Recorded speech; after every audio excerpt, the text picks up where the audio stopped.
like this passage from the Bible, Psalm 55. And I said, oh, that I had wings like a dove, for then I would fly away and be at rest.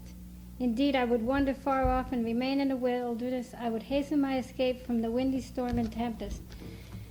I have been laid off from my job like 3 times, and I just missed it by 2 people this time. The rest are going on the 29th of December. And I work in a place that I've constantly moaned about because you hear the language and everything. It shouldn't be. It should be professional, and it's not.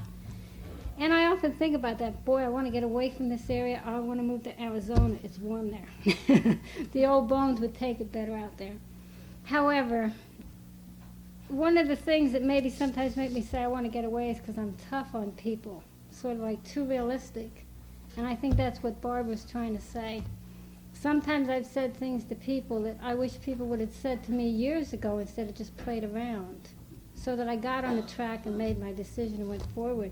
Sometimes when we witness to people or we hear other people witnessing to us, we don't want to hear it. So if they let us off the hook, we're happy. And I've been the kind of person to say to people, well, you're there because you want to be there and you put yourself there. You make your own problems.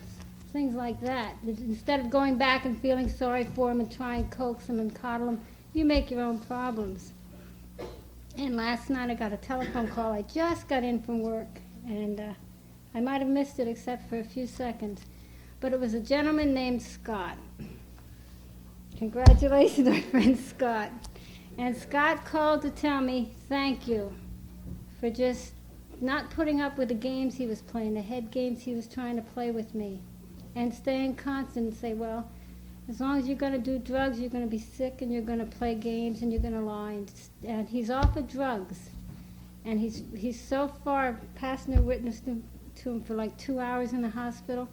And he's so high now that when they told him yesterday morning, he called me, that they're going to lay off 412 people down in Wayne, and he's going to lose his job again. He walked around telling people, well, you know, maybe this is the Lord telling you that you've got to go a new direction. You might not be doing enough for him. And he's trying to get your attention. And he told me that people come up to him and said, you're still on drugs, man. So this is how a Christian person handled it, but he is thoroughly saved. And I thought, Pastor, we should say thank you to you for, he calls someone if they've helped you or they've been good to you and tell them thank you. And if you get a chance to witness to them, hit them between the eyes with the gospel message, and this time don't let them. No, sometimes people need to hear, well, you are where you want to be until you get moving a different direction. You need to get saved, and your life will change. And that's sort of what I said to Barbara. You know, stop playing games with all this church stuff and read the Bible and find out what it's supposed to be. So that's the kind of realist I am. I want to go away because they get back at me someday.